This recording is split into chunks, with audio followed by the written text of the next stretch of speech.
அடுத்ததுப்பா வெப்பநிலையை சார்ந்த மின்தடை. இதுல ஒரு 2 மார்க், இது ஒரு 1 மார்க். இத மாதிரி கேட்கறத வாய்ப்பு உண்டு. தெரியுதா? நீங்க புக்ல படிங்க, தெரியலன்னா நோட் பண்ணி கேட்க வேண்டாம். இப்ப பாத்தீங்கன்னா பொருளோட வெப்பநிலை அதிகரிக்கும் போது மின்தடையும் அதிகரிக்கும். அப்ப மின்தடை அதிகரிச்சுன்னா மின்தடை எண்ணும் அதிகரிக்கும். இப்ப பரந்த வெப்பநிலை நெடுக்கத்துல வெப்பநிலை அதிக நெடுக்கங்கள்ல பாத்தீங்கன்னா கடத்தியோட மின்தடை எண் வெப்பநிலை அதிகரிக்க அதிகரிக்க அதிகரிக்கும். நேர்விகித தொடர்பு.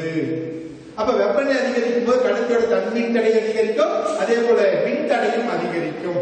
அப்ப மின்தடைக்கும் வெப்பநிலைக்கும் இடையே உள்ள தொடர்பு, மின்தடை எண்ணுக்கும் வெப்பநிலைக்கும் இடையே உள்ள தொடர்பு ரெண்டு நாம சொல்ல முடியும். அப்ப மின்தடை எண்ணுக்கும் வெப்பநிலைக்கும் இடையே உள்ள தொடர்பு என்ன அப்படின்னு பாத்தீங்கன்னா ρT equal to ρ0 into 1 plus alpha T minus T0.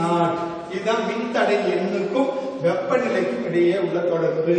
ρTங்கிறது T degree Celsius வெப்பநிலையில் மின்தடை எண். ρ0ங்கிறது 0 டிகிரி அதாவது அடிப்படை வெப்பநிலையில் அதனுடைய மின்தடை எண். அடுத்தது ஆல்பா என்பது மின்தடை வெப்பநிலை எண்.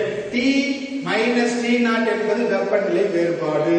அப்ப இந்த மின்தடை வெப்பநிலை எண் ஆல்பாவை எப்படி வரையறை செய்யலாம் அப்படின்னு பார்த்தா 2 மார்க் क्वेश्चन. அதாவது 1 டிகிரி வெப்பநிலை உயர்வால் ஏற்படும் மின்தடை எண் மாறுபாட்டிற்கும் T0 செல்சியஸ் வெப்பநிலையில் மின்தடை எண்ணிற்கும் இடையே உள்ள தகவு. நல்லா ஞாபகம் வச்சுக்கீங்க. ஒரு 2 மார்க் क्वेश्चनல மின்தடை வெப்பநிலை எண் என்றால் என்னங்கிறது क्वेश्चन. அப்ப 1 டிகிரி வெப்பநிலை வேறுபாட்டால் ஏற்படும் மின்தடை எண் மாறுபாட்டிற்கும் T0 வெப்பநிலையில் மின்தடைக்கும் இடையே உள்ள தகவுன்னு சொல்லலாம். இப்ப இந்த சமன்பாட்டுல நாம என்ன பண்ணலாம் அப்படின்னு பாத்தீங்கன்னா ρT equal to ρ0. இத வெளியில உள்ளார பெருக்கினா ρ0 plus ρ0 into alpha T minus T0 எழுதலாம்.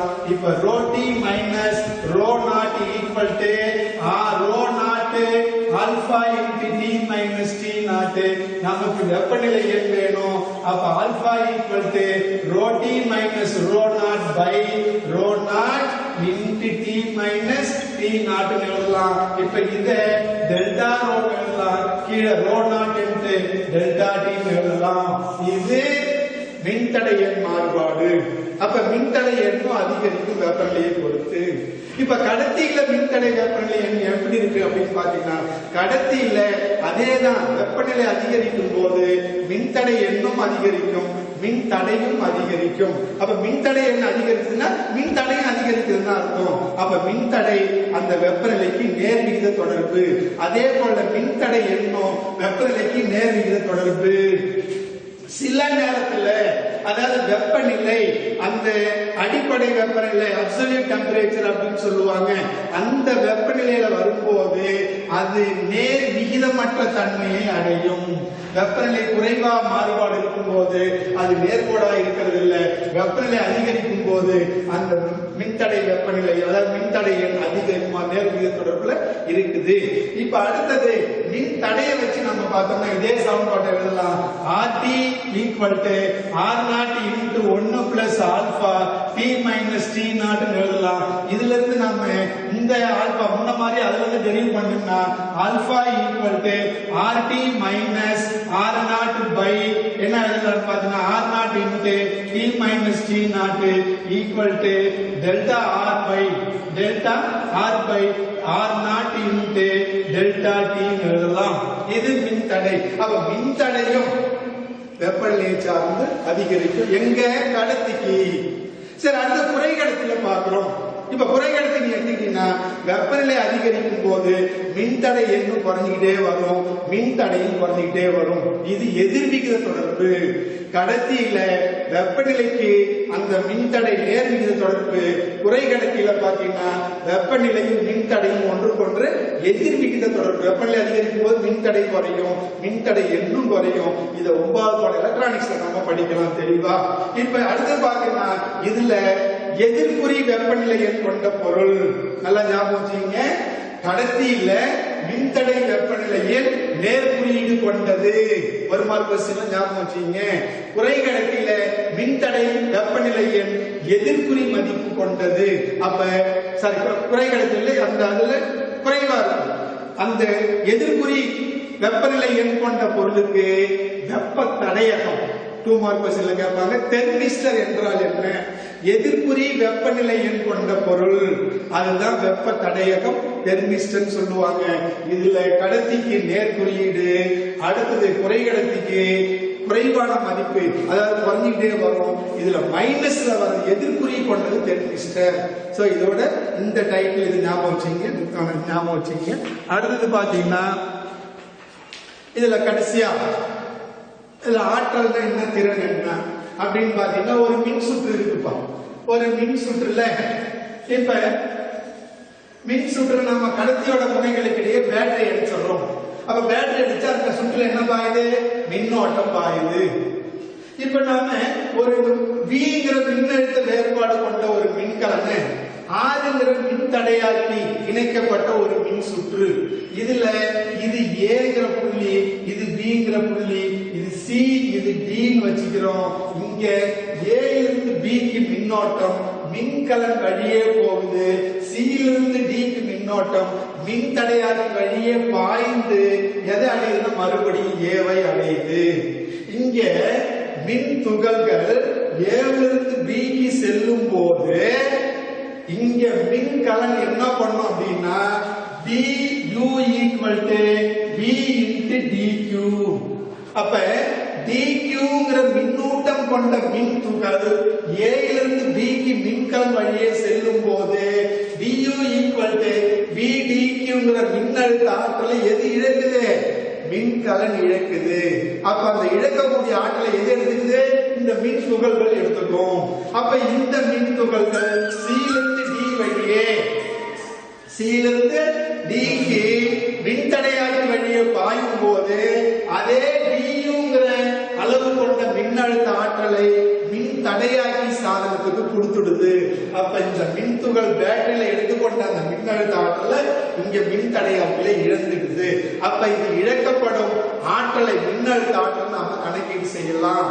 அப்ப திறன் என்பது என்னன்னா மின்னழுத்த ஆற்றல் இழக்கப்படும் வீதம். மின்னழுத்த ஆற்றல் இழக்கப்படும் வீதம் தான் திறன் எனப்படும். அப்ப திறன் P equal to du by dt equal to du கணக்கா இருக்குன்னா V dq by dt.